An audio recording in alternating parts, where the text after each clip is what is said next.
Rabotai, on commence. Un sujet, Mamash, Sodot à Torah. Celui qui veut entendre les secrets de la Torah, alors il peut venir participer, s'asseoir. Quelque chose de... On ne peut plus, mais fourrage Batora. Comme il dit le Mishnah Berurah, il n'y a pas un domaine qui a été répété dans le Tanar plus que ça. Il compte plus que 110 fois, plus de 110 fois ça a été répété dans tout le Tanar, le sujet dont on va parler. Et pourtant, un des sujets les plus secrets, que dès qu'on veut commencer à parler de ça, bah déjà on tombe dans les Sodot à Torah. Alors que pourtant c'est explicite dans la Torah, c'est une mitzvah des plus fondamentales, ça fait partie des 10 commandements. Mais qui c'est qui peut dire que j'ai compris qu'est-ce que c'est, même un petit peu, même le début de la compréhension? Est-ce que vous avez compris de ce dont je parle? C'est une mitzvah que celui qui la réalise, alors même s'il a fait de la avodah zara, comme à l'époque de Enoch, on lui pardonne. C'est une mitzvah que celui qui la réalise, alors c'est Goula, dit la Gemara, qu'il devient riche.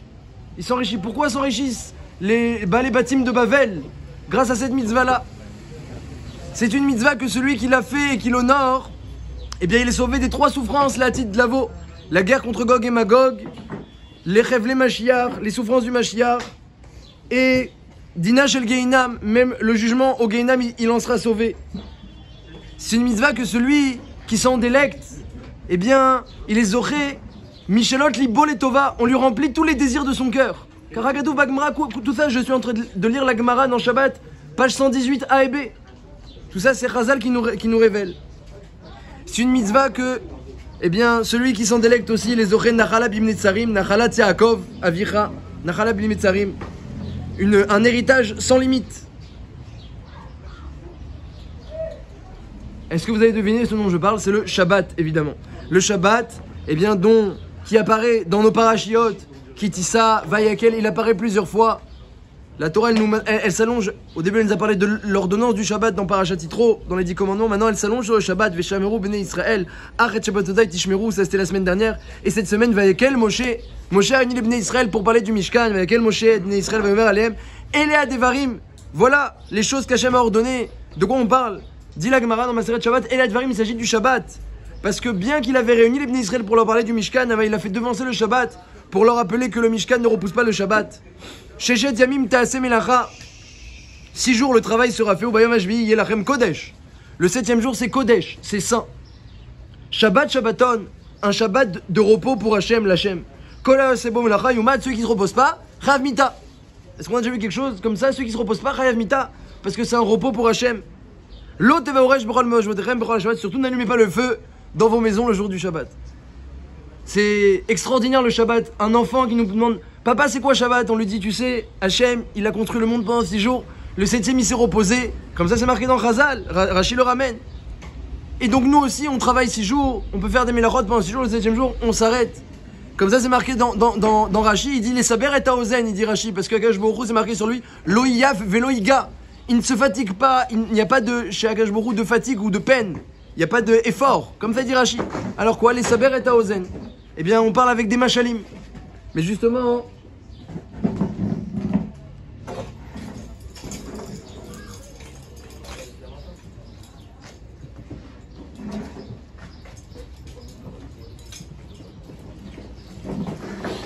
puisqu'on parle avec des machalim, justement, ça veut dire qu'on ne comprend pas vraiment ce que c'est le Shabbat au fond.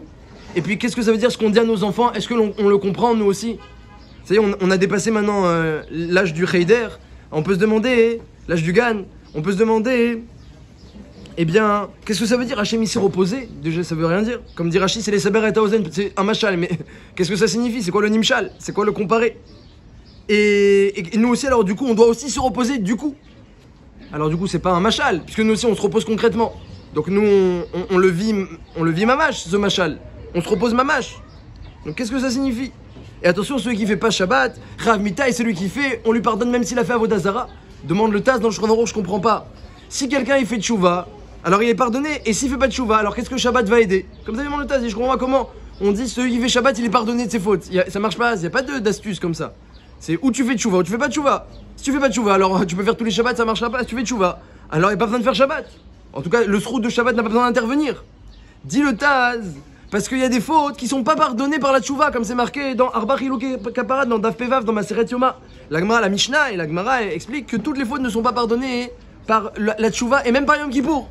Les fautes qui sont Chayav Mita ou Chayav Karet, eh bien elles sont pardonnées que par la tchouva, Kippour et les souffrances.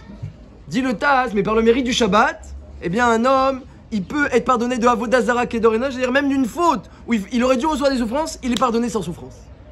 Donc le Shabbat, c'est un chemin magique, puisque la Mishnah elle dit En malasot.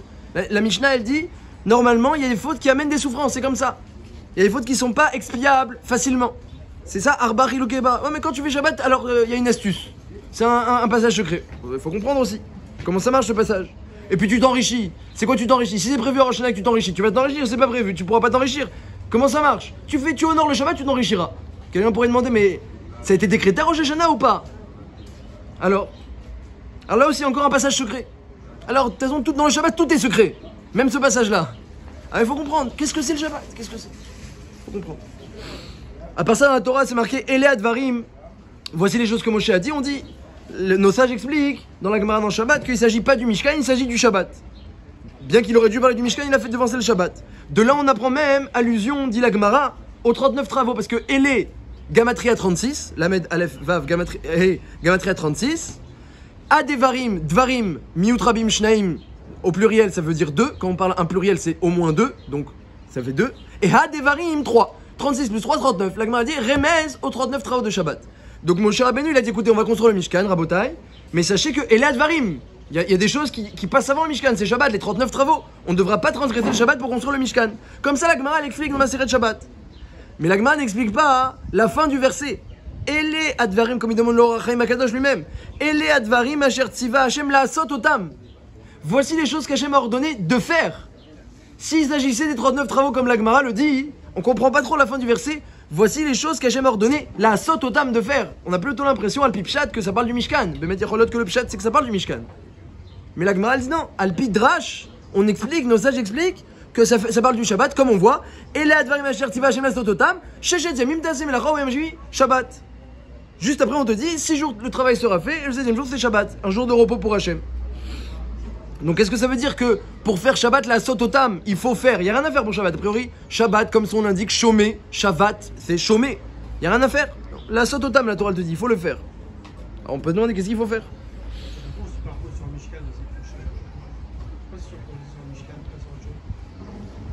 C'est une chéla, mais que je ne vais pas aborder. À part ça, la Torah, elle nous dit que le Shabbat, il est Kodesh. Le Shabbat, il est Kodesh. Le Shabbat, c'est Kadosh. Ça amène de la Gdusha, c'est saint. Le Shabbat, c'est saint. Bémet dans Parashat qui dit ça la semaine dernière. La Torah, là-bas, elle raconte que Hachem a dit à Moshe, d'ailleurs, c'est Méanienne, que la paracha, le passage qui parle du Shabbat, eh bien, si vous regardez bien dans la Torah, il est juxtaposé, mamash, juxtaposé. À quoi? À la faute du Egel Hazav. Il y a écrit Veshameru ben Israël et Shabbat la sot et Shabbat, et juste après il y a le Egel Hazav. Vayar Aham ki boshesh Moshe. Collé. Ça c'est aussi une interrogation. Pourquoi les deux sont collés? On n'est pas obligé de coller les deux. Et là-bas dans ce passage sur le Shabbat dans la paracha la semaine dernière, eh bien il y a marqué là-bas Ushmartem et Shabbat ki kodesh ilachem. Gardez le Shabbat, c'est kodesh pour vous. Et qu'est-ce qui est marqué? Qui hot i beni ou benechem les doroterem, c'est un signe, c'est un hot entre moi et vous, dit Hachem. La da'at qui ani Hachem et kadishrem. Afin que vous sachiez que je suis Hachem qui vous sanctifie. La Gemara dans Betsa, Daftet Vav, et aussi dans Maseret Shabbat d'ailleurs, c'est mentionné. Eh bien, la Gemara elle demande qu'est-ce que ça veut dire la da'at qui ani Hachem et kadishrem?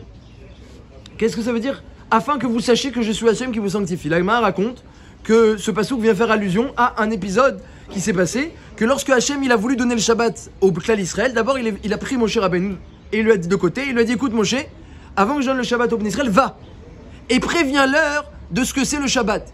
C'est Matana Tova, c'est un beau cadeau chez Yeshli Bebe Nazai que j'ai dans mes trésors et je veux leur donner. Shabbat Shema, il s'appelle Shabbat. Alors va et préviens-leur de ce beau cadeau que j'ai dans mes trésors et que je veux leur donner. Et donc Moshe Rabbeinu est parti prévenir Israël, attention, vous allez recevoir un beau cadeau, ça s'appelle Shabbat. Et c'est ça, dit la Gemara dit c'est ça, la da'at qui ani Hachem et kadishrem. Afin que vous sachiez que je suis Hachem qui vous sanctifie. La Gemara elle dit mais pourquoi à chaque fois qu'on fait un cadeau, il faut annoncer qu'on fait un cadeau? La Gemara elle dit oui. Si la personne à qui tu fais le cadeau va pas s'en rendre compte, alors faut l'annoncer. C'est vrai que quand Hachem a donné à Moshe Rabbeinu la semaine dernière, eh bien la lumière sur son visage, il lui a pas annoncé ce cadeau, parce qu'après Moshe, il s'en est rendu compte, il est descendu, tout le monde avait peur, il a dit mais qu'est-ce qui se passe? Pourquoi je vous fais peur? On lui a dit Moshe, tu rayonnes Moshe, t'as de la lumière sur le visage. On lui a dit, il a dit ah oh là, j'ai compris maintenant. Donc il a compris le beau cadeau qu'Hachem lui a fait, il lui a donné un visage lumineux, c'est un beau cadeau. Mais un cadeau dont on va pas se rendre compte, alors il faut l'annoncer. Pour que la personne elle soit au courant que tu lui as fait un cadeau et que ça améliore les liens, que tu sois reconnaissant. Il faut que la personne sache qu'il y a eu un cadeau. Comme ça la Gemara elle dit dans ma série de Betsa. La da'at, il faut que vous sachiez que je vous sanctifie. La Gemara elle dit mais alors Shabbat, il n'y a pas besoin de l'annoncer. Ils vont s'en rendre compte les Bnei Israël. Puisque lorsqu'ils vont recevoir les 10 commandements, il y aura le Shabbat dedans. La Gemara elle dit même s'ils entendent la mitzvah du Shabbat dans les 10 commandements, ils vont pas se rendre compte du cadeau que c'est. Donc le Shabbat, on peut pas s'en rendre compte. Il faut que tu sois au courant. La da'at, il faut que tu sois au courant du sachar, de cette grandeur, de ce grand salaire qu'Hachem il te donne, ce grand cadeau qu'Hachem il te donne par le Shabbat. Donc la Gemara dit que le Shabbat c'est un cadeau dont on ne peut pas se rendre compte. Alors qu'est-ce que ça veut dire? Que le Shabbat on peut pas s'en rendre compte? Bon, on comprend un petit peu parce que nous-mêmes le Shabbat on comprend pas trop ce que c'est. Mais le Maharal il pose une belle question. Il dit le Maharal, les 613 mitzvot, est-ce que c'est pas un beau cadeau que Hachem nous fait? Chaque mitzvah c'est pas un beau cadeau? On a vu sur aucune autre mitzvah que le Shabbat qu'Hachem il a dit à Moshe, s'il te plaît, écoute, je vais leur donner cette mitzvah là, c'est un beau cadeau, je l'ai dans mes trésors, va et préviens-leur. On n'a pas été prévenu de tous les mitzvot, on n'a pas été prévenu, on les a reçus tels quels, on a dit Naséveni, je me rappelle, nous a dit les mitzvot. Sauf le Shabbat. Le Shabbat, il fallait qu'il y ait une akdama, il fallait qu'il y ait, eh bien, une introduction et il fallait l'annoncer. Devant le Maharal, quelle différence entre le Shabbat et toutes les autres mitzvot? Pourquoi lui, eh bien, c'est un cadeau secret, il faut l'annoncer, et les autres mitzvot, il n'y a pas besoin. Qu'est-ce qu'il y a annoncé dans le Shabbat de Meyouchad, de spécial? Pourquoi il est tellement secret? Et on a demandé aussi pourquoi c'est collé, cette paracha-là, pourquoi elle est collée au Hegel. C'est assez étonnant. Et à part ça, le Zohar il dit, et pourquoi le feu? L'otevarouach berol mojvoterem, pourquoi le feu? Alors il y a ce que la Gemara dit, on va commencer par la Gemara, Rabbi Akiva, Marloket Tanaïm, pourquoi le feu? Et après on va parler de ce que le Zohar il dit. Il y a écrit dans la Torah, n'allumez pas le feu dans vos maisons le jour du Shabbat. Ça vient pas exclure les autres mélachot. On sait très bien que toutes les mélachot, eh bien, qui ont permis de construire le Mishkan, ils sont interdits le Shabbat. On l'apprend justement du fait qu'Hachem a fait devancer le Shabbat au Mishkan pour dire attention, le Shabbat on le fait et on fait pas les travaux du Mishkan. De là on apprend quels sont les travaux. Alors la Kushia, pourquoi on a mentionné le feu à part l'Otevarouech Bechol Mojvoderem Bechol Shabbat? Et étonnamment, dit la Gemara, étonnamment, ce n'est pas parce que le feu est plus grave que les autres mélachot, comme tout le monde pourrait croire. Et vous savez quoi? Le contraire. Bidyou Kafour. En yiddish on dit Punkt Vakert. Bidyou Kafour. Qu'est-ce qu'on apprend de là? Alors, il y a Marloket à Tanaïm, il y a les filles, une chita, les chalek, les yatsa, les filles, une chita, les lav, yatsa. Donc, il y en a qui pensent, dans les Tanaïm, que le feu, il est différent de toutes les autres mélachot, parce que toutes les mélachot sont chayav, mita ou karet, selon s'il y a eu atra ou pas, et khatat beshogeg, alors que le feu n'est pas chayav, mita ou karet. Le feu, c'est un lav. Les lav, yatsa. Le feu, c'est un interdit similaire à tous les interdits de la Torah. Les autres mélachot de Shabbat, elles sont plus graves. Donc quand on te mentionne le feu, c'est pas pour dire qu'il est plus grave, pour dire qu'il est moins grave. Intéressant. Deuxième avis dans les Tanaïm, les Chalek Yatsa, c'est quoi? Dit la Gemara, au début de la série Psachim, eh bien les Chalek Yatsa, ça veut dire que ça vient t'apprendre que si quelqu'un, eh bien, il fait les 3 travaux ou 4 travaux pendant le Shabbat, il fait plusieurs mélachot pendant le Shabbat, t'aurais pu croire qu'il n'est chayav qu'un seul chiyuv khatat, parce que c'est Be'elem Echad, il a oublié Shabbat pendant une seule période, il oublie Shabbat pendant 5 minutes. Pendant ces 5 minutes, il a fait plusieurs mélachot.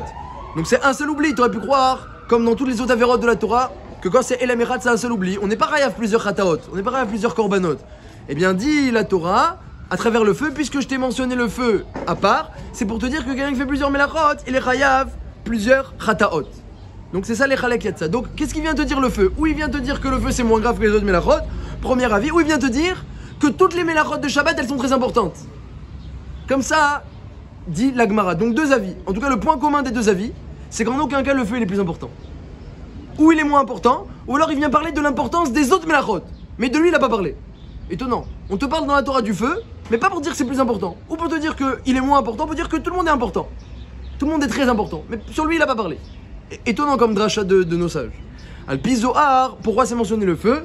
C'est marqué à cause de la gravité, de la mida, du défaut du kaas, de la colère. La gravité de la colère pendant Shabbat, Shabbat c'est un jour de repos, et même le Gehinam s'arrête, bien que là-bas il y a il y a de quoi faire, au Gehinam il y a de quoi brûler, et bien comme on doit arrêter le feu, l'Otevarouesh, le Gehinam s'arrête, comme ça il ramène le Balatourim, Beremez, le Gehinam s'arrête, la Gemara aussi elle dit que le Gehinam s'arrête. Eh bien, dit la Gemara, dit le Zohar, donc toi aussi, n'allume pas en toi le feu de la colère, puisque même le feu du Gehinam s'arrête.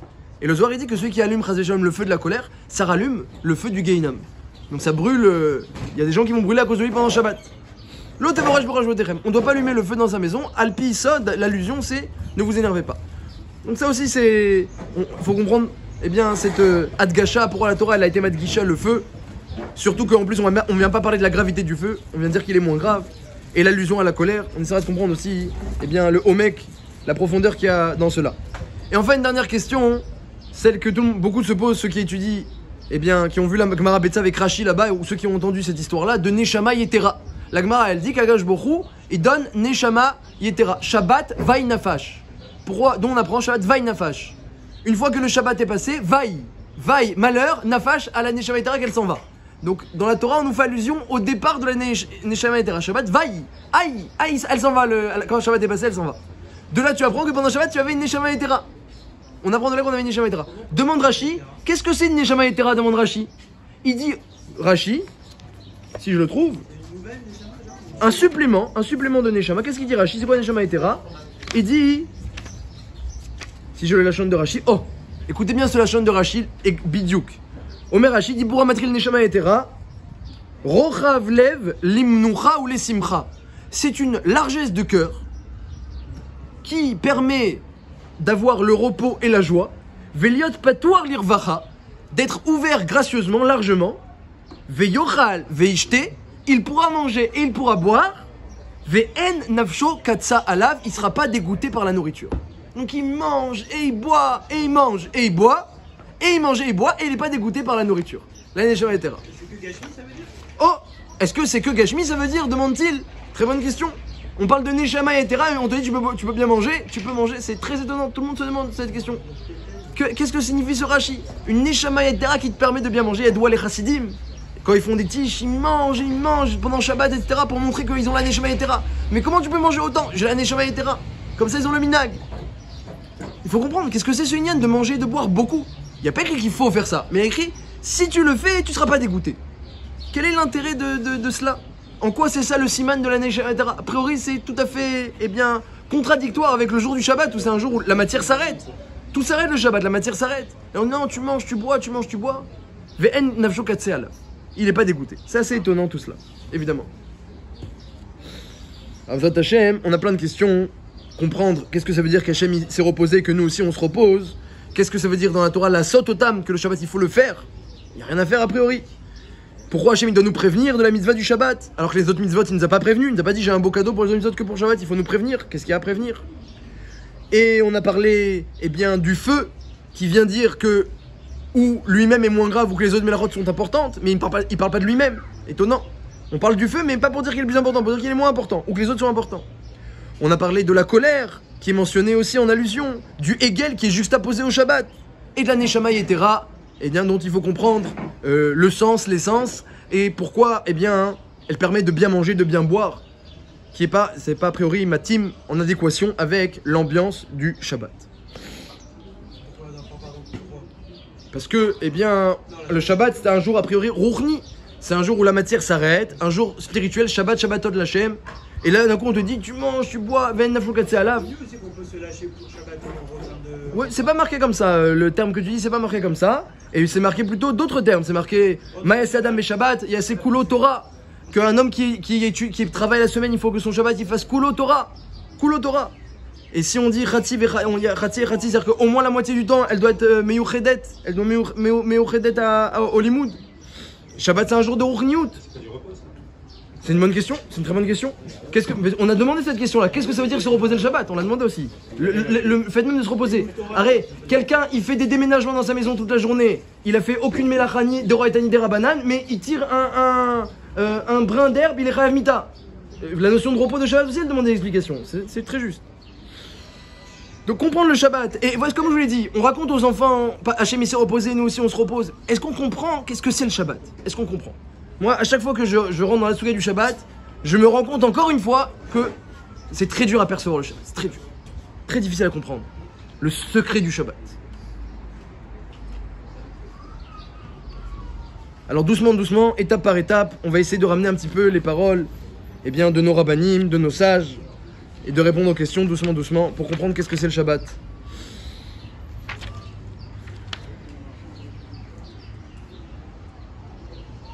Dit le Maharal, quelle différence il y a entre le Shabbat et les autres mitzvot? On n'a pas besoin de prévenir des autres mitzvot. On n'a pas dit j'ai un beau cadeau. Mais parce que les autres mitzvot, il n'y a pas besoin de les prévenir. Les petits ils vont les recevoir et vont s'en rendre compte. Le Shabbat dit la Gemara, même si tu l'offres, on va pas s'en rendre compte. Donc quand il y a un cadeau que l'autre, le récepteur, ne va pas se rendre compte, dit la Gemara, tu dois le prévenir. En l'occurrence, le Shabbat. Ou par exemple, si tu donnes un cadeau à un enfant, tu lui as donné un pain au chocolat, tu dois dire à ses parents que tu lui as donné. Pour qu'ils sachent que tu tiens à eux et ça augmente la hardoute, comme ça dit Rashi. On doit faire savoir qu'on a fait un cadeau. À moins que c'est de la tzedaka et qu'on veut pas gêner l'autre. Quelqu'un a un moussak de matan basseter, de donner à tzedaka de façon secrète, quelqu'un n'a pas besoin de prévenir à Dif, de ne pas dire qui a donné et même de ne pas savoir à qui on donne. Comme c'est marqué dans la Gemara dans Bavatra. Al-Kol Panim dit le Maharal. Le Shabbat est différent de toutes les autres mitzvot. Pourquoi? Alors la Gemara elle dit parce que le cadeau, le salaire du Shabbat, tu pourras pas t'en rendre compte. Mais le salaire des autres mitzvot, tu pourrais m'en rendre compte? Pourquoi le cadeau qu'il y a dans le Shabbat, je m'en rends pas compte, et le cadeau des autres mitzvot, je pourrais m'en rendre compte? Omer Amaral Yesod Gadol. Il dit les autres mitzvot, quand bien même elles amènent un salaire, quand bien même elles amènent une élévation à l'homme, quand bien même elles amènent le Olam Haba, mais, explique le Maharal quelque chose d'assez profond, c'est seulement le mérite des autres mitzvot, parce que j'ai fait un effort de mettre les tefilines, j'ai fait un effort de faire le lulav, j'ai fait un effort de m'éloigner des avérotes, alors cet effort-là se mérite, les fum tzara, grâce selon l'effort, la récompense, il me permet d'avoir accès au Olam Haba. Mais la mitzvah elle-même, elle n'est pas la mitzvah elle-même Olam Haba. La mitzvah c'est pas Olam Haba, c'est un lulav, c'est un palmier, ce n'est pas le monde futur, c'est un palmier. Très bien. Machen ken le Shabbat, dit le Maharal. Le Shabbat, il est lui-même Olam Haba. Comme on sait, la Gemara elle dit, Hachem il a créé dans ce monde-ci un 60e, il a créé des échantillons de plein de choses dont on connaît pas. Il a créé le sommeil, un 60e de la mort, il a créé le rêve, un 60e de la prophétie lorsque c'est des rêves amitim, des rêves authentiques. La Gemara dans Brachot elle explique comment différencier. Il a créé un 60e du Gehinam, c'est le feu, mais seulement le premier étage du Gehinam, dit le Ramban. Il a créé un 60e du Olam Haba, c'est le Shabbat. Donc le Shabbat, c'est un échantillon du monde futur. Donc c'est pas comme les autres mitzvot, que la mitzvah te permet d'accéder par son mérite. Là le Shabbat c'est lui-même, on te donne un échantillon d'Olam Haba. Donc pour les autres mitzvot, j'ai pas besoin de te prévenir du gros cadeau qu'il y a, de la gdusha immense qu'il y a. Parce que la mitzvah elle-même, elle est pas gdusha. Par son mérite, que tu te fatigues et que tu l'as fait, asher kideshanu bemitzvotav. Tu te sanctifies en la faisant. En la faisant, tu te sanctifies. Mais la mitzvah elle-même n'est pas gdusha. Machengen Shabbat Kodesh. La Glikner Shabbat Kodesh. Le Shabbat, c'est pas parce qu'on se fatigue à le faire qu'on se rend kadosh. À four, on se fatigue pas. Le Shabbat lui-même, il est kadosh. Shabbat Kodesh. Le Shabbat, il est kadosh. Et pourquoi? Parce qu'il contient de la Gdusha, un 60e de la Gdusha du monde futur. Comme ça explique le Maharal, donc il y a besoin de prévenir. Je vais te donner un échantillon du monde futur. Et tu pourras pas t'en rendre compte parce que toi, je te donne une mitzvah. Est-ce que tu sais si derrière cette mitzvah, il y a un échantillon du monde futur à l'intérieur ou pas? Tu vois pas, toi, à l'intérieur de la mitzvah. Donc je dois te prévenir de cette matana tova, je te donne un échantillon. Comme dit l'Or HaChaim Akadosh lui-même, dans la paracha de la semaine dernière, un homme n'a aucun moyen de percevoir le monde futur dans ce monde-ci, qui est un monde matériel, qui est un monde, on ne vit pas encore dans l'au-delà, on n'est pas les Hatid Lavo, les temps messianiques ne sont pas encore arrivés, on est proche, mais ils ne sont pas encore arrivés, donc on ne peut pas percevoir qu'est-ce qui va se passer dans les temps messianiques. C'est pour ça qu'Hachem nous a donné le Shabbat, dit l'Or HaChaim. Le Shabbat, par son intermédiaire, lorsqu'un homme il vit le Shabbat comme il faut, et on va voir qu'est-ce que c'est vivre le Shabbat comme il faut, c'est pas du tout pachout, c'est très profond. Lorsqu'un homme vit le Shabbat comme il faut, il a un contact avec Olam Haba, avec la Tid Lavo, avec les temps futurs. Et c'est pour ça que, comme dit la Gemara, il est Zoché, Nachalai Netzarim, un héritage sans limite, il est sauvé de toutes les souffrances du monde futur, la guerre de Gog Magog, Rev le Mashiach, le Dina Shel Gehinam. Tout ça parce qu'en fait, il a déjà le monde futur dans sa poche grâce au Shabbat. Quelqu'un qui vit Shabbat comme il faut et qui le vit comme il faut, il a le monde futur dans sa poche. Quand arrive le monde futur, avec toutes les souffrances, de la transition, parce qu'il y aura une transition entre ce monde-ci et le monde futur. La transition, elle fait mal pour certains. Lui, il aura pas mal. Pourquoi il aura pas mal? Parce qu'il a déjà dans la poche. Moi, j'ai déjà mon monde futur dans la poche. Donc c'est bon, la transition, elle me fait pas mal. Il est sauvé de toutes les souffrances du monde futur, dit la Gemara, dans Shabbat Kouf Yutret. C'est une erreur de dire que quand on est dans Shabbat, on a l'impression que c'est plus pas forcément ce qu'on nous attend à la Baba, mais plus dans le temps messianique, justement. Oh, c'est très très intéressant ce que vous dites. C'est très intéressant. C'est très possible. Je ne l'ai pas lu explicitement, mais c'est très possible. Ça correspond. Yachol c'est une marloquette Rambam Ramban, ce que vous dites. Mais c'est une Ehara très très juste, d'après moi. Il fait remarquer que, eh bien, le Shabbat, Yachol Yot, qu'il est porteur. Il est porteur, pas d'Afka, le monde futur mamash, et là, le temps messianique. C'est très intéressant ce qu'il dit. C'est un peu une marloquette entre le Rambam et le Ramban. Est-ce qu'il y aura une différence entre les temps messianiques et le monde futur mamash? Marloquette Rishonim, mais c'est vrai que de ce que j'ai lu, en tout cas ce qui est sûr à 100%, hein, c'est que le Shabbat il représente bien les temps messianiques. Est-ce qu'il représente aussi le Olam Haba Mamash, Veshe la Tova? Et donc voilà, justement, on arrive à ce que vous dites. Je vais parler de ce que vous dites maintenant, puisque vous me tendez une perche. Le Ramchal, il dit comme ça. Il dit, qu'est-ce qui va se passer dans les temps messianiques? Comme ça, il parle le Ramchal, si vous aimez ce sujet-là, eh bien il est développé et accessible, pas... développé et accessible dans le Sefer du Ramchal, Dat Dvunot. Dat Dvunot, là-bas, le Ramchal, il parle de pourquoi Hachem il a créé le monde, le bien et le mal, qu'est-ce que c'est ce monde-ci, qu'est-ce que c'est le monde futur, qu'est-ce que c'est les temps messianiques. Et c'est assez compréhensible. Et là-bas, le Ramchal, il dit, comme ça. Il dit le Ramchal,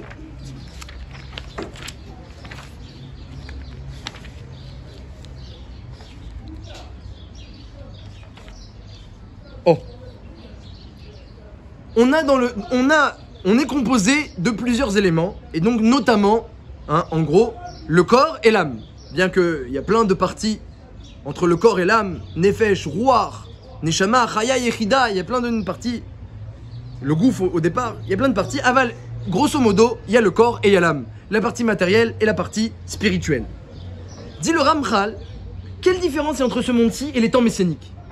Qu'est-ce qu'il va y avoir de spécial? Il n'y a plus de Yetzirara, il va y avoir une Ruchniout extraordinaire. Eh bien, la terre, elle sera remplie. C'est marqué Da'at Hashem, Ruach Bina, Ruach Gvura, Ruach Da'at Hashem, Ruach Elohim. Tout celui qui étudie la Torah, qui était Chacham, il sera Navi, il sera prophète.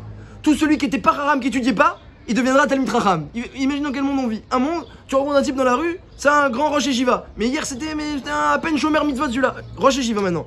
Et toi, tu étudies la Torah, tu es Navi. Imaginez, Ruach Da'at Elohim, Ruach Malé, Ruach Gvura, un flux spirituel extraordinaire dont on n'a pas idée. On n'a pas idée. Mais qu'est-ce qui va se passer de changement en nous? Il n'y a plus d'Yetzirara. Qu'est-ce qui se passe?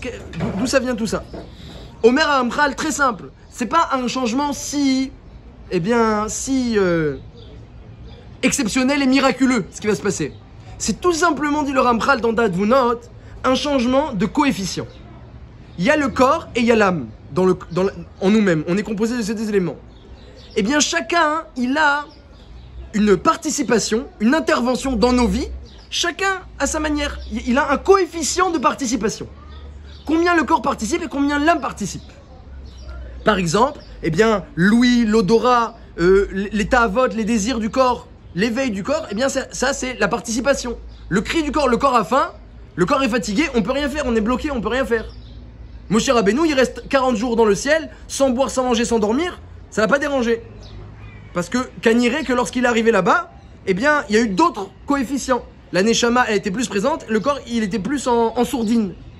Il dit, c'est ce qui va se passer, là, à Lavo. Le changement va pas être si grand, c'est que la Neshama, elle va être puissante. La petite voix, là, vous savez, le petit Yetzeratov, des fois on l'entend au loin, dit, c'est pas extra ce que tu fais. Ah, la petite voix qui te dit que c'est pas génial. Eh bien, elle va crier au Lamaba. Elle va dire, mais ça va pas, Enon Milvado, il y a que Hachem et toi tu veux faire une Avera. Le Sérel, la connaissance d'Hachem, la connaissance de la Torah, la conscience de nos devoirs par rapport à Hachem, eh bien, ils seront aussi forts que quelqu'un qui veut dormir et qui il en peut plus, il va s'écrouler. Hein, comme la tava du sommeil, elle est très forte, on peut pas tenir. Ou quelqu'un très fin que il en souffre beaucoup. Eh bien ça, ce sera l'appel de la Neshama à la Tidlavo.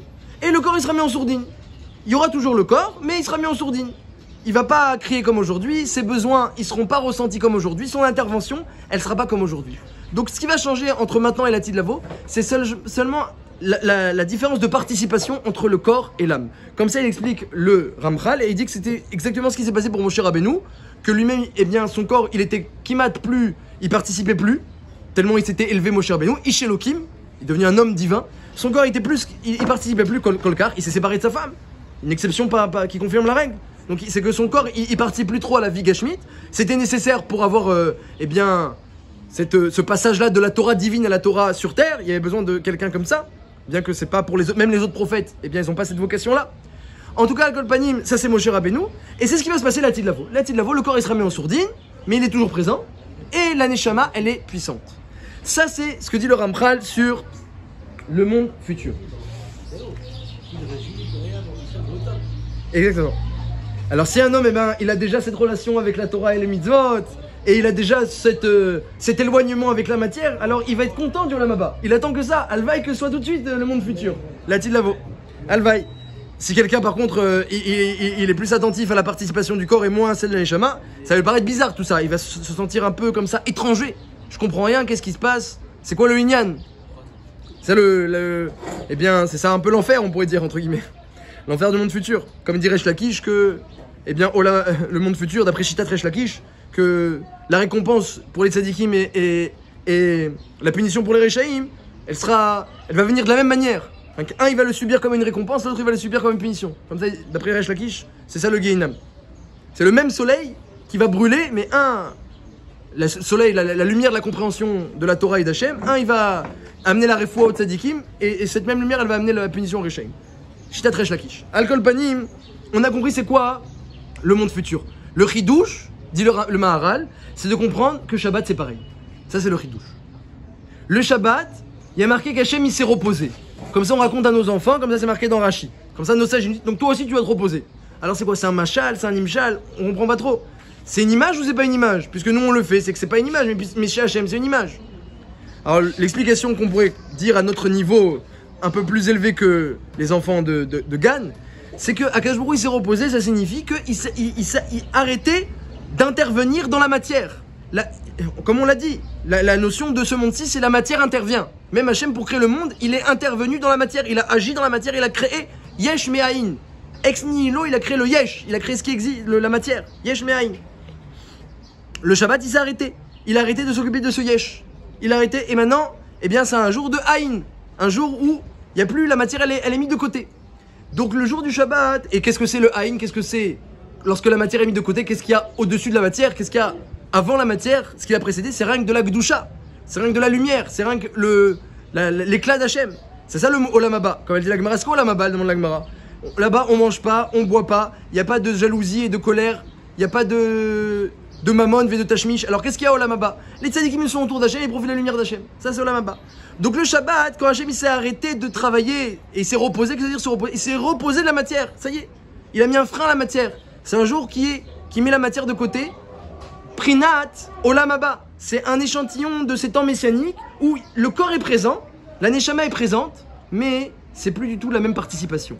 Donc le Shabbat, on est censé arriver à une perception d'Hachem plus grande, à une participation de l'esprit et de la Neshama plus forte. Donc l'esprit, la participation, la Hirat Shamaim, tout est fort le Shabbat. La Gemara elle dit, un Amaretz, un type qui pratique pas bien la Torah et les mitzvot, Amaretz, il étudie pas, il pratique pas bien. La semaine il te dit c'est Mehoussar, tu peux manger c'est Mehoussar, on le croit pas. Le Shabbat, il te dit c'est Mehoussar, on le croit. Parce que même chez un Amaretz, la Hirat Shamaim elle change entre la semaine et le Shabbat. Hirat Shabbat alav, la Gemara elle dit. Donc le Shabbat c'est un jour où l'intervention de la Ruchniut elle est forte. Et la matière, elle est mise en sourdine. Ça, c'est le repos chez Akadosh Baruch Hu, il s'est arrêté de s'occuper de la matière. Et le repos chez nous aussi, ça doit s'exprimer pareil. Donc, c'est pas un repos Gashmi seulement Gashmi. C'est pas seulement on se repose de la matière. Donc, se reposer de la matière, c'est vrai que c'est se reposer peut-être de l'effort de la matière. Mais c'est pas que ça et c'est pas ça l'essence du repos. C'est, on met de côté les melachot, le travail. La Gemara, elle dit même, Sheye Keilu Melartecha Suya. Tu dois même considérer que ton travail, ton projet, que tu es en train de faire depuis des mois dans ta tête ou dans ton bureau, eh bien tu dois le faire considérer comme s'il est fini, j'ai fini mon projet. J'ai fini mon travail, j'ai fini mon projet, mes clients, tout est réglé, etc. Mais c'est pas vrai, fais comme si. Parce que justement, c'est le moussag, le principe de mettre en sourdine la matière. Ça c'est, eh bien, ce qu'on dit, le Shabbat est un échantillon du monde futur, Hachem il s'est reposé, il a mis de côté la matière pour, eh bien, laisser apparaître la Ruchniut. Nous aussi, eh bien, on fait pareil, on met un frein à la matière. Il y a déjà un premier élément. Le deuxième élément, c'est de savoir que ce frein-là, cette sourdine qu'on met à la matière, ça amène à l'homme de la Gdusha. C'est ce qu'il a dit à Hachem, va dire au Bnei Israël que ça va leur amener de la Gdusha. La Da'at, il faut qu'ils sachent qu'il y a ni Hachem, mais Kadishre.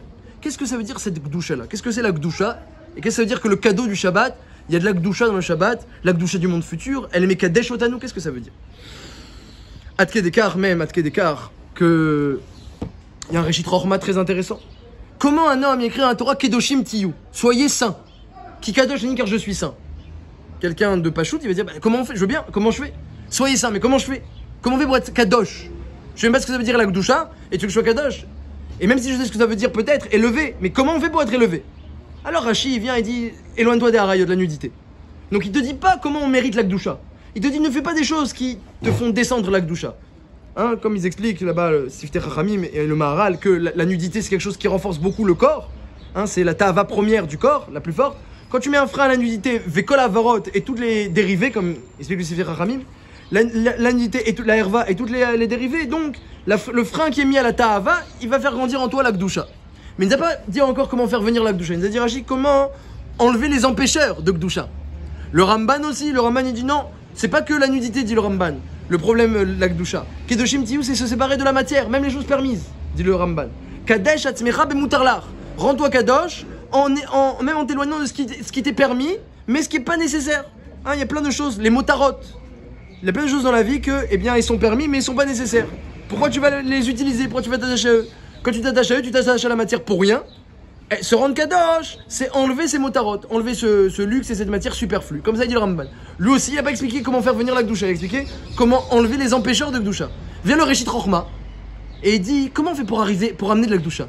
Vous savez ce qu'il répond au Réchit Rochma? Kedoshim Tiyu, c'est quoi Kedoshim Tiyu? Eh bien, c'est amener sur soi la Gdusha du Shabbat. Réchit Rochma a dit que c'est ça Kedoshim Tiyu. Kedoshim Tiyu, par le Shabbat, on se rend Kadosh. C'est vrai que Rashi Ramban, ils ont dit d'autres pshatim, mais ils ont dit des pshatim négatifs, entre guillemets, ce qu'il ne faut pas faire. Mais qu'est-ce qu'il faut, oui, faire pour amener la Gdusha? Ça n'a pas été marqué dans Rashi Ramban. Au Rashi Ramban, c'est le Shabbat. Et la source de cela, les rois sont une Gemara dans Maseret Brachot. Il y a une Gemara intéressante dans Maseret Brachot. La Gemara, elle dit que c'est interdit ou c'est pas correct de faire une bracha qui, eh bien, a une signature double. La khatima d'une bracha, elle doit pas être double. C'est-à-dire, dit la Gemara, par exemple, demande la Gemara, à la Haaretz vers l'Amazon. Donc, bien Amazon, Baruch Hashem, à la Haaretz vers l'Amazon. Azan et Takol, c'est bon. Tu as dit merci Hachem, qui nourrit tout le monde. Tu as dit une idée.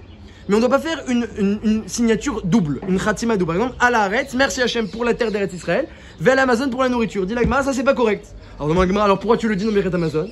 Elle dit la Gemara, il faut expliquer qu'à la Haaretz vers l'Amazon, c'est pas deux choses. C'est merci Hachem pour Eretz Israël qui fait sortir le Mazon. En réalité, on remercie que pour Eretz Israël, qui fait sortir le Mazon. Donc c'est une signature simple. On ne parle que d'Eretz Israël, à la Haaretz. Vers l'Amazon qui fait sortir le Mazon. Donc dit la Gemara, c'est une signature simple. Demande la Gemara, comment tu dis Mekadesh Israël Ve'azmanim pendant Yom Tov? C'est une signature double, c'est interdit. Mekadesh Israël, tu rends Kadosh Israël, Ve'azmanim il est fait. Dit la Gemara, non. Mekadesh Israël, chez Mekadshim et Azmanim. Alors qui c'est qui rend les fêtes Kadosh? Sur les Bnei Israël. Si on dit que Kippour c'est aujourd'hui, c'est aujourd'hui. Si on dit que c'est demain, c'est demain. Si on dit c'est après-demain, c'est après-demain. Le Beddin, en voyant la lune, et même s'il a fait exprès, et même s'il s'est trompé, ce qu'il dit, ce sera. Donc c'est nous qui rendons les fêtes Kadosh, pas le Shabbat, mais les fêtes Kadosh c'est nous. Donc on dit pas Mekadesh Israël va Shabbat, parce que Shabbat c'est toujours le samedi, En Malasot. Mais les fêtes c'est nous, c'est le Beddin qui décide. Aujourd'hui qu'on n'a plus le Beddin et qu'on fait plus, eh bien la sanctification d'après la lune, eh bien on a tout de même le calendrier de Hillel qui a été Metaken, donc lui-même il a rendu Kadosh toutes les fêtes jusqu'à la Biat HaMashiach. Donc Al Kol Panim, ce sont nous qui, eh bien fixons les fêtes d'après le Beddin. Donc Mekadesh Israël Vazmanin c'est une seule chose. Hachem rend Kadosh Israël, les Juifs qui rendent Kadosh les fêtes. Donc c'est une signature simple. Alors il y en a qui ne veulent pas dire à la Haaretz, à la Michia, à la Kalkala. La Gemara ne parle pas de ça, mais à la Michia, à la Kalkala, c'est deux choses. Il y en a qui ne veulent pas dire comme ils disent que à la Michia. De là ça vient la marloquette. Parce qu'on dit on fait pas une signature double. Il y en a qui disent que non, c'est une seule chose. Michia, à la Kalkala, c'est Otodava. C'est un seul lignane, donc c'est Besséder. Dit la Gemara, mais quand c'est Shabbat et Yom Tov en même temps, qu'est-ce que tu dis? Mais Kadesh à Shabbat, Ve Israël, Vazmanim. Là c'est une signature double. Triple, non, d'accord. On a expliqué que Israël et Vazmanim c'est ensemble. Mais double les Farod, dit la Gemara. Alors c'est double, ça marche pas. Qu'est-ce qu'elle dit la Gemara? T'as raison, il n'a rien mis. C'est double, mais on l'a dit quand même. Demande Rabbeinu Yona, mais je comprends pas. Si c'est double, alors pourquoi on l'a dit? T'as dit on dit pas une signature double. Si c'est double, pourquoi on l'a dit? On met Rabbeinu Yona un chidouche. Daflamet Vav Bedapé Arif, il dit comme ça. Que c'est vrai que c'est une signature double, puisqu'on parle du Shabbat et de Israël, et donc c'est deux inyanim différents. Aval inyanehem echadou. Il dit que la racine, c'est une seule chose. Comme ça dit Rabbeinu Yona dans Brachot. à la fin, sur le Rif. Chez Gdushat Israël, Tlouya Begdushat HaShabbat. Regardez comment c'est beau. Mekadesh HaShabbat, Ve Israël Vezmanim. On a dit, Israël Vezmanim, c'est une chose, parce que c'est Israël qui rend kadosh les fêtes. Dit Rabbeinu Yonah, même Shabbat et Israël, c'est une seule chose. Parce que c'est Shabbat qui rend kadosh Israël. C'est-à-dire que toute la Gdusha qu'un homme il a, nous dit Rabbeinu Yonah, elle est Tlouya, elle dépend de la Gdusha du Shabbat. Et c'est ce qu'on a expliqué. Un homme, on lui dit, mais sois kadosh. Mais comment je vais pour être kadosh? Bon, alors, enlève les choses qui. Les sourméras, enlève le mal qui t'éloigne de la Gdusha. Bon, d'accord, mais si je veux un surplus, Mekadesh HaShabbat, Ve Israël, Vazmani. Si tu fais le Shabbat comme il faut, eh bien tu reçois la Gdusha. Parce que cette Gdusha-là, eh bien elle n'existe pas dans ce monde-ci. La Gdusha n'est pas présente dans la matière. Elle existe chez Akash Borou, la Gdusha. C'est lui, le Mekor HaGdusha. Donc c'est seulement par le Shabbat qui est le frein à la matière. Un jour où Hachem lui-même il a mis le frein et il envoie maintenant, il fait intervenir la Ruch News, il fait intervenir sa Gdusha à lui. C'est que de cette manière-là qu'on peut recevoir de la Gdusha. Dit le rabbin, ce que dit Rabbeinu Yonah, la Gdusha d'Israël dépend de la Gdusha du Shabbat. C'est notre seul kécher avec la Gdusha positive, le Shabbat. Le reste, c'est seulement des efforts qu'on fait de ne pas diminuer, de ne pas s'abîmer. Ça nous fait mériter de faire ressortir la Gdusha qui est déjà présente en nous. C'est une très bonne chose, c'est très important. Ne pas casser nos efforts. Quelqu'un il vient, il étudie, il fait la prière, il évolue. Il ne faut pas casser ses efforts de l'autre côté. Quand il sort du Beth Midrash, il fait tout et n'importe quoi. Il s'attache au superflu, il regarde des choses pas belles. Donc forcément, il va perdre ensuite tout ce qu'il a fait. Ça, c'est une chose, dit Rashi Ramban. Dit le Reshit Rochma et Rabbeinu Yonah. Mais la Gdusha positive, on l'obtient, assez tov, on l'obtient par le Shabbat. Alors l'explication un petit peu à cela, cette Gdusha, eh bien, c'est marqué comme ça. Que Akash Borou, il a créé le monde Yesh Me'ain. Akash Borou, il a créé le monde Yesh Me'ain, il a créé ex nihilo. Ex nihilo, qu'est-ce que ça veut dire ex nihilo? A priori, tout le monde traduit, eh bien, il a créé le monde Yesh Me'ain. Le il y a, le Yesh, il a créé à partir de rien. À partir du néant, il a tout créé. Comme ça, on traduirait ex nihilo. Mais Yesh Me'ain, eh bien, en réalité, c'est pas du tout ça. Yesh Me'ain. Quand on dit qu'avant, il n'y avait pas le Yesh, il n'y avait que le Haïn, est-ce que ça veut dire qu'avant, il n'y avait rien? Qu'est-ce qu'il y avait avant? Demande le Harizal. Dans l'introduction de tous ces sparim, il y avait quoi avant? Il n'y avait rien. Qu'est-ce qu'il y avait avant? Il y avait quoi? Il n'y avait que de la Gdusha. Il n'y avait que de la lumière. Il n'y avait que du Tov. Le Harizal, il dit des mots qui sont des machalim, parce que jamais on pourra parler d'Hachem lui-même, et même pas de sa volonté. Même sa volonté lui-même, Hachem, on ne peut pas comprendre, tellement elle est infinie. Mais il dit que c'était Kulo Or, Or en Sof, Or Pashut, les mots du Harizal, Or en Sof, Or Pashut, une lumière infinie, une lumière pshuta, simple. Il n'y avait rien d'autre, c'était l'unité d'Hachem, une lumière que c'est le délice du Olam Haba. Et après, Akash Borou, eh bien, il a créé Yesh, il a créé des choses, mais Haïn de ce Haïn. Haïn, c'est pas le néant, Chas Veshalom, c'est l'absence de matière. C'est l'absence des mondes supérieurs. Il n'y avait pas les mondes supérieurs, il n'y avait pas les anges, il n'y avait pas les mondes supérieurs, il n'y avait rien. Il n'y avait que Akash Borou. Ça, tout ce qui a Hachem, il a créé ensuite, ça s'appelle le Yesh. Avant, il y avait le Haïn. Le Haïn, c'est là-bas qu'il y a le Tov. C'est là-bas qu'il y a la Gdusha, c'est là-bas qu'il y a le Tov, c'est là-bas qu'il y a la lumière. Et il n'y avait même pas de Midatadin, il n'y avait même pas de rigueur. La rigueur, les punitions, les choses obscures, elles ont été créées après. Lorsqu'Hachem il a créé les mondes d'en dessous, et ceux d'en dessous, et ceux d'en dessous, et ceux d'en dessous. Des milliers, jusqu'à arriver à ce monde-ci, qui est le noyau, et duquel tout dépend maintenant, puisqu'Akash Borou il fait dépendre tout de nous, Kayadoua c'est connu. Donc on est dans ce noyau matériel, et bien dans ce noyau matériel, là-bas, ici, il y a oui de la rigueur, il y a oui de la matière, il y a oui des punitions, parce qu'il y a des fautes, donc s'il y a des fautes, il y a des punitions. Il y a oui un grand voile, un Esther, on ne voit pas cette lumière d'Hachem. Et on a le libre arbitre de faire des avérotes ou de ne pas les faire. Et donc, puisqu'il y a des avérotes, eh bien, il y a aussi des conséquences aux avérotes. Tout ça, c'est dans ce monde-ci. Mais lorsque tu remontes en haut, il n'y a que Gdusha, que Tov, il n'y a que Tov, que lumière. Bien que ce sont des machalim pour parler d'Hachem et de sa volonté, mais, eh bien, des machalim qui sont intéressants. Le monde a été créé donc Yesh Me'ain. Lorsqu'on dit que le Shabbat, Hachem, il a arrêté le Yesh pour révéler le Haïn, en réalité, c'est-à-dire que maintenant, voilà, il y a un flux de Gdusha. Il y a un flux de lumière, un flux de Gdusha. Il faut que l'homme, déjà, n'importe qui le perçoit inconsciemment. Comme on a dit, même un homme dans la rue qui, d'habitude, n'est pas fidèle, n'est pas, eh bien, Néhéman, on ne le croit pas pour les prélèvements. Sa Shgara, elle n'est pas bonne. Shabbat, tu peux le croire. Il a fait correctement les prélèvements. S'il te dit, il a fait correctement. C'est-à-dire que lui-même, il est touché par ce flux-là. Et donc, à plus forte raison, lorsqu'un homme, il se prépare à ça. Comme Moshe a dit au Bnei Israël, préparez-vous, vous allez recevoir un cadeau d'Hachem, il a ça dans ses trésors. C'est quoi les trésors d'Hachem? C'est au-delà du Yesh, c'est le Haïn. C'est le Haïn. Le Shabbat, c'est quoi Shabbat? C'est chômer. Chômer, c'est on s'arrête. On pourrait dire s'arrêter, chômer. Tout ça, c'est négatif. En réalité, quand on est dans le négatif, il faut savoir que le négatif de la matière, c'est quoi le négatif de la matière? Tu prends un appareil photo, tu prends le négatif de la matière. C'est quoi? C'est la Ruch News. c'est la lumière, c'est le tov, c'est la Gdusha. Lorsqu'on arrive dans le négatif de la matière, alors on reçoit forcément des flux de Gdusha. C'est ce que dit le Rabbeinu Yonah. La Gdusha d'Israël, elle dépend de la Gdusha du Shabbat. Donc finalement, ces choses qui apparaissaient tellement négatives, on s'arrête, on travaille pas, c'est que des choses, on s'arrête, on travaille pas, on se repose, on fait pas ci, on fait pas ça. Et bien finalement, eux-mêmes, sans parler même du Kiddush et de la mitzvah positive du Shabbat, de se délecter et de faire kavod de Shabbat. Le fait même de s'arrêter de la matière, c'est déjà un grand flux de Gdusha dans nos vies. Ça, il faut savoir. Et même si c'est pas palpable, c'est pas perceptible, mais il faut savoir qu'un homme, il reçoit ce flux-là. Et s'il en est conscient et après, il renforce son esprit. C'est ce que dit le Ramban. Le Ramban dit, alors comment on fait maintenant pour être en adéquation, en harmonie avec tout ça? Alors dit le Ramban, tu vois que le Shabbat, ça a été dit dans les 10 commandements juste après Anochi Hashem Elokecha. Donc ça veut dire que le Shabbat, ça renforce en Emouna. Lorsque tu te rappelles que Akash Baruch Hu, il a créé le monde et il s'est arrêté, et donc toi aussi tu travailles la semaine et tu t'arrêtes, et donc tu renforces les principes de Emouna, ça renforce la Neshama. Et donc un homme, il est dans le Mahalach, il est dans le bon chemin du Shabbat, dans le cheminement du Shabbat. Il a arrêté un peu la matière, il a renforcé son esprit dans la Emouna. Ça c'est le plat du Ramban. Il y a d'autres intérêts aussi au Shabbat, c'est le souvenir on a dit, de la Emouna Taïchout. Ça aussi c'est intéressant, c'est que avant, qu'est-ce qu'il y avait avant, quand tu commences à parler de la création du monde? Qu'est-ce qu'il y avait avant? Tu n'y avais que Hachem. Donc tu te rappelles que finalement les choses elles n'ont pas tellement changé, il y a toujours que Hachem. Donc maintenant il a créé d'autres choses. Il a créé pendant 6 jours, il a créé d'autres choses. Mais le Shabbat, ça y est, on met de côté toutes ces choses. Donc on revient au départ, le Hiroud. Lorsqu'un homme il se rappelle qu'il n'y a que Hachem, là aussi, ça va être vecteur, ça va être le meilleur tuyau pour recevoir de la Gdusha du Shabbat.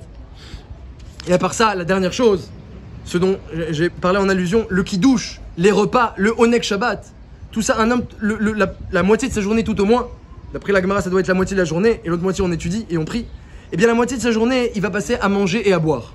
À manger et à boire.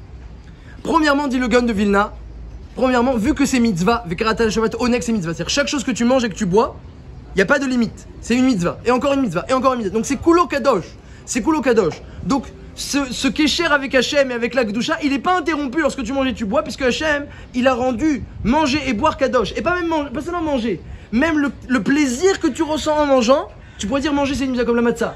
Manger la matzah c'est une mitzvah, mais se délecter de la matzah, c'est pas une mitzvah. Shabbat, Hachem il a fait quelque chose d'extraordinaire. Manger c'est une mitzvah, et même ensuite, la sensation elle-même est une mitzvah. Karata Shabbat, oneg.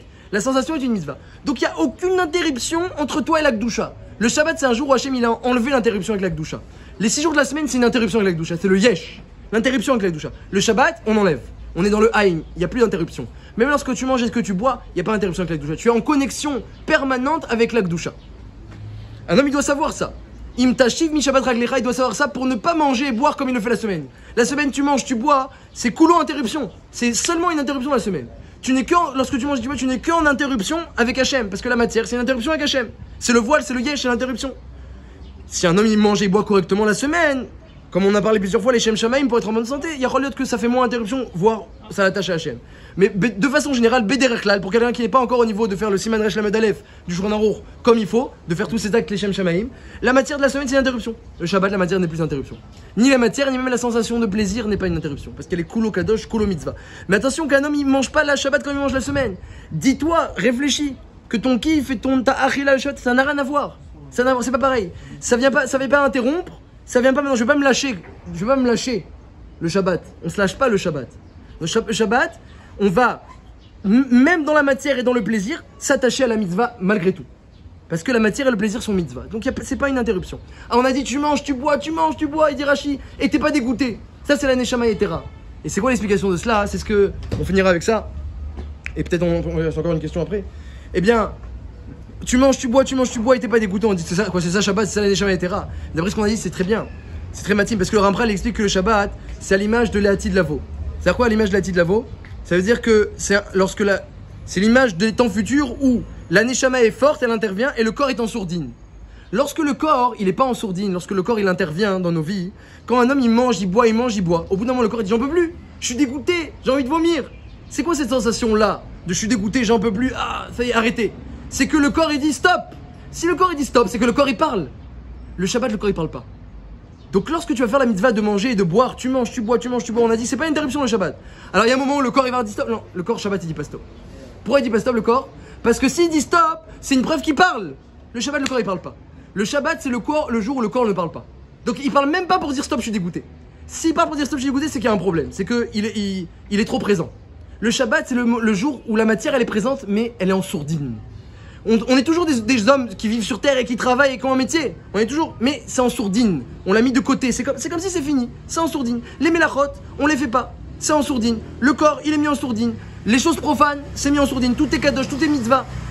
Ta sieste, elle est mitzvah. Ta nourriture, elle est mitzvah. Ta Torah et ta tfila, elles valent 1000 fois plus le Shabbat que la semaine dit le Ben Ishraï. Donc c'est un kécher avec la Gdusha ininterrompu. Ça, c'est le jour du Shabbat. Et pourquoi? Parce que Akadosh Baruch Hu, il a ordonné ce jour-là. Il a ordonné ce jour-là. Donc, puisqu'il a ordonné, tout ce qu'on fait, c'est la volonté d'Hachem. À la différence de la semaine où tout ce qu'on fait, c'est pas forcément la volonté d'Hachem. Même si c'est pas une avéra, mais c'est pas forcément la volonté d'Hachem. C'est pour ça qu'Hachem, il dit ne pas se mettre en colère le Shabbat. D'une part, ça contredit le repos du Shabbat, le Kaas. Mais à part ça, la colère, c'est quoi la colère? C'est qu'on n'est pas content. On n'est pas content. Si t'es pas content, ça veut dire que t'es pas en adéquation avec la volonté d'Hachem. Être en colère, c'est de dire je suis pas content de ce qu'Hachem y fait. Le Shabbat, on est kol koulou, on est collé à la volonté d'Hachem. Tout ce qu'on sait, c'est Retzon Hachem, Shabbat. Même tu manges, tu bois, tu te délectes, tout est volonté d'Hachem le Shabbat. Lorsque c'est fait correctement. Tout est volonté d'Hachem. Tu te mets en colère, t'as mis une interruption entre toi et la volonté d'Hachem. Parce que la colère, c'est qu'on n'est pas content de ce qu'Hachem y fait. Donc Shabbat, on est content de tout ce qui se passe. Les enfants, ils font n'importe quoi à table, ils me renversent tout par terre, etc. Dit la Gemara, dit le Taz, c'est la bracha. Il a renversé le vin, c'est la bracha. Siman bracha, pourquoi? Parce que tu t'es pas mis, dit le Taz, parce que tu t'es pas mis en colère, il dit le Taz, c'est la bracha. Comme ça dit le Taz. Parce que tu t'es pas mis en colère. À part que le vin, c'est Siman bracha, parce que tu t'es pas mis en colère. Il n'y a pas d'interruption entre toi et la volonté d'Hachem. La colère, c'est une interruption. Le Hegel est collé au Shabbat, parce que le Hegel aussi. Les Bnei Israël, ils ont voulu s'élever énormément par le Hegel, comme on l'a expliqué la semaine dernière. Mais c'était pas Retzon Hachem, Hachem il a pas demandé. Interruption avec la volonté d'Hachem. Donc le Shabbat est collé juste après pour dire le Shabbat, il n'y a plus d'interruption avec la volonté d'Hachem. Il y a moi et il y a Hachem et c'est tout. C'est tout. Et même mieux que ça, il n'y a même pas moi.